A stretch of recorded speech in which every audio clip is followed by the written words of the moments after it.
बकरी। ठीक है, इसको आपने याद करना है। इसके साथ आपको कहानी जो है आपको लिंक सेंड किया जाता है, वहाँ पर आपकी आ और ब की कहानियाँ भी मौजूद हैं। ठीक है, स्टोरीज़ हैं उसमें, बहुत मज़े की स्टोरीज़ हैं।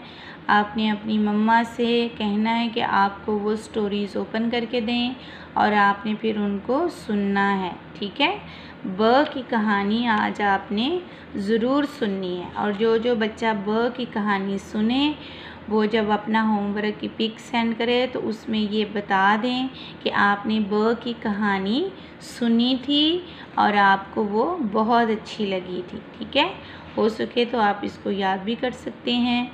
अपना ख्याल रखें, अपने घर में रहें और नमाज़ भी पढ़ें। रमज़ान है, जितने रोज़े रह गए हैं उसमें सहरी और अफ्तारी भी करें और अपने बड़ों का कहना मानें। ठीक है, अपना ख्याल रखें। फ़ी अमानिल्लाह।